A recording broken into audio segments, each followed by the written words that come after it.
என்னது திருவண்ணாமலையில மனுஷக்கறி சாப்பிட்டாங்க? நம்ம ஊர்லயா? கேனபிலிசமா? 1800s டைமில் பிரிட்டிஷ் ஆஃபீஸர்ஸ்லாம் காட்டுக்குள்ளே சும்மா வந்திருக்காங்க. ட்ரைபல் ஆக்டிவிட்டீஸ் நடக்குதா, டேக்ஸ் டாக்குமெண்ட்ஸ் கலெக்ட் பண்ணலாமா, this was a normal thing for them. இந்த மாதிரி ஒரு போல் ஒரு பிரிட்டிஷ் ஆஃபீஸர் திருவண்ணாமலை காட்டுக்குள்ளே வந்திருக்காரு. அந்த இடத்துல ஹீஸ் நோட்டிசிங் லைக் தீயெல்லாம் அணையாமல் இப்போ தான் ஏதோ பண்ண மாதிரி கொஞ்சம் அங்கங்கே போன்ஸ்லாம் கிடக்குது. ஸோ அங்கேருந்து பயந்துட்டு ஓடிட்டாரு. ஸோ இவங்க ஆப்வியஸாக சும்மா போனதாக சரித்திரமே கிடையாதுல்ல. So next day he comes back. இது இன்னும் நிறைய ஆஃபீஸர்ஸ் இவங்க எல்லாம் ஸ்லோலி இந்த இடத்த இன்வெஸ்டிகேட் பண்ண ஆரம்பிக்கிறாங்க. இந்த தீ இந்த போன்ஸ் எல்லாம் பார்த்தோன்னே ஒரு ஆஃபீஸர் சொல்கிறாரு, ஆமாம் இந்த ஏரியாவில் நிறைய பேர் காண போகிறாங்கன்னு நியூஸ் வந்துச்சுன்னொன்னே இன்னொருத்தர் சொல்கிறார், ஆமாம் இங்கே ஏதோ ஹியூமன் சாக்ரிஃபைஸ்லாம் நடக்குதா, நானும் கேள்விப்பட்டேன். அவ்வளோதான், ஒரு ஃபுல் கதையே குக் பண்ணிடுறாங்க. இந்த ஊரில் இருக்கிற ட்ரைபல்ஸ் ஒரு மனுஷன் இன்னொரு மனுஷனை கொன்று சாப்பிடுவாங்கள்ல, கேனபிலிசம், அது நடக்குது. இது டேஞ்சரஸ் பீப்புள், இவங்க த்ரெட் டு த சொசைட்டி, அந்த மாதிரிலாம் ஒரு கதையே பில்ட் பண்ணிடுறாங்க. ஸோ அந்த டைமில் பிரிட்டிஷ் ஏதாவது ஒரு சுச்சுவேஷன் கொஞ்சம் ஸ்லைட்லி டேஞ்சரஸ்ன்னு அவங்க நினச்சாங்கன்னா அவங்களுக்கு எவிடன்ஸ் ப்ரூஃப்லாம் எதுவுமே வேணாம், சும்மா நோட்டிஃபை மட்டும்தான் பண்ணணும். அவங்களுக்கு இந்த ஃபயர் யார் செட் பண்ணான்னு தெரியல, இந்த போன்ஸ் ஹியூமன் போன்ஸா அனிமல் போன்ஸான்னு கூட அவங்க யாருமே டெஸ்ட் பண்ணல. பக்கத்தில் இருக்க ட்ரைபில் விசாரிக்க கூட இல்லை. இன்ஃபேக்ட் அவங்களுக்கு என்ன ட்ரைப் பண்ணுச்சுன்னு கூட தெரியல. ஆக மொத்தத்தில் அந்த ஏரியாவில் இருக்க எல்லா ட்ரைபுமே மொத்தமாகவே சஸ்பிஷியஸ்னு கேட்டகரைஸ் பண்ணிடுறாங்க. அதாவது இந்த ஏரியாவிலேருந்து வந்தாலே you're classified as a criminal. இவங்களை ப்ராப்ளம் கிளாஸ்னே கூப்பிட்ருக்காங்க. அதாவது என்ன மாதிரி ஆளுங்கன்னா, அந்த ஸ்னேக் ஹண்ட் பண்ணுறவங்க, நம்ம காட்டுவாசிலாம் சும்மா சுற்றிட்டு இருப்பாங்க தெரியுமா, எதுவுமே இருக்காது அவங்களுக்கு வீடு, இந்த மாதிரி ஆளுங்க. பிரிட்டிஷ் டேக்ஸ்லாம் கட்டாத ஆளுங்க. அதாவது ஈஸியாக சொல்ல போனால் பிரிட்டிஷ்க்கு பேசிக்லி பிரயோஜனம் இல்லாத ஆளுங்க. அவங்கள டிபெண்ட் பண்ணி இல்லை, அவங்க தனியாக வாழ்ந்தாங்க, அவங்க லாஸை கேட்கல, இவங்களோட ரூல்ஸ் ஃபாலோ பண்ணல.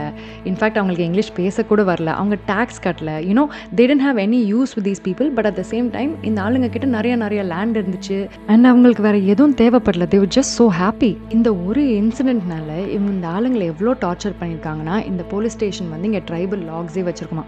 அதாவது இந்த ட்ரைபில் எல்லார் பேரையும் ரெஜிஸ்டர் பண்ணி இவங்க எல்லாம் வீக்லி ரிப்போர்ட்டிங் கொடுத்து, அதோ சின்ன குழந்தை வரைக்கும் அந்த ஏரியாவில் நீ வாழ்ந்தாலே நீ ஜஸ்ட் பார்ன் பேபி கூட அந்த ஏரியாவை பொறுத்த வரைக்கும் அவங்களுக்கு கிரிமினல் தான். இவங்களோட வீடை எப்போ இடிப்பாங்கன்னு தெரியாது, இவங்க குழந்தைங்களை இவங்க தூக்கிட்டு போயிடுவாங்களான்னு தெரியாது, இவங்கள ஃபுல்லாக மானிட்டரும் பண்ணுவாங்களாம். தே வர் ஆல்வேஸ் அண்டர் சர்வேலன்ஸ். அவங்களால இந்த ஊரை விட்டு தப்பிச்சு போகவும் முடியல. இந்த ஊர்லேயே அவங்களால அவங்க சண்டை போடவும் முடியல. பிகாஸ் இவங்களுக்கு கோர்ட் கிடையாது, இவங்களுக்கு டிஃபென்ஸ் கிடையாது, இவங்களுக்கு எழுத படிக்க தெரியாது. You know they were just basically பாவம் இன்னசென்ட் பீப்புள். ஸோ இதனால பிரிட்டிஷ்க்கு என்ன கிடச்சிச்சின்னு பார்த்தீங்கன்னா, ஸ்லோலி இவங்களை இந்த மாதிரி பண்ணி இவங்க வீடெல்லாம் அழிச்சு இவங்க கம்யூனிட்டியை ஸ்லோவாக கொஞ்சம் அழிச்சிருச்சு பிரிட்டிஷ். ஸோ என்ன பண்ணாங்கன்னா, அந்த ஃபாரஸ்ட் எல்லாம் கிளியர் பண்ணி கமர்ஷியல் யூஸ், அதாவது ரயில்வேஸ் பண்ணுறது, timber plantation, and on top of all of that they finally had power over the tribals. இதனால் அவங்க எப்படி கண்ட்ரோல் பண்ணுறது தெரியாமல் இருந்தாங்க.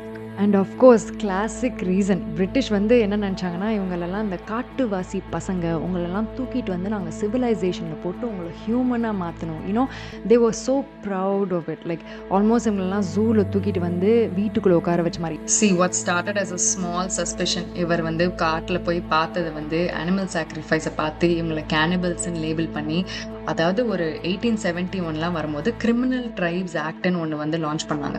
அதில் இந்த கம்யூனிட்டிஸ்லாம் ப்ராப்பர்லி அஃபிஷியலாக க்ரைம் பை பர்த்னு இவங்களை லேபிள் பண்ணி கம்ப்ளீட்டாக இவங்களெல்லாம் ஒதுக்கி வச்சுட்டாங்க. ஸோ இவங்கெல்லாம் ஆல்மோஸ்ட் நம்ம இண்டிபெண்டன்ஸ்லாம் கிடச்சி 1952 வரைக்கும் கூட இவங்க எல்லாத்தையும் அப்படி தான் லேபிள் பண்ணியிருக்காங்க. They was by birth, they didn't have to do anything wrong. If you were just born from the ட்ரைபே நீ ஒரு கெட்டவன் தான். இதே மாதிரி ஆல்மோஸ்ட் இந்த ஏரியாவில் மட்டும் ஒரு 200 ட்ரைப்ஸ் அழிஞ்சு போயிருக்குது இந்த டைமில். See, looking back at it now, இப்போ நம்ம பார்க்குறவங்கள எல்லாத்துக்குமே தெரியும், நம்ம கல்ச்சரில் தீயை வச்சு சாமி கும்பிட்ருக்காங்க, தீயில் நம்மளை பரியல் பண்ணியிருக்காங்க, அனிமல் சாக்ரிஃபைஸ் பண்ணியிருக்காங்க, மோஸ்ட்லி பூஜை பண்ணுறதுக்கு. இதெல்லாம் this was their beliefs. Right or ராங்கை பற்றி நான் இப்போ ஆர்கியூ பண்ண வரல, but this is how people live.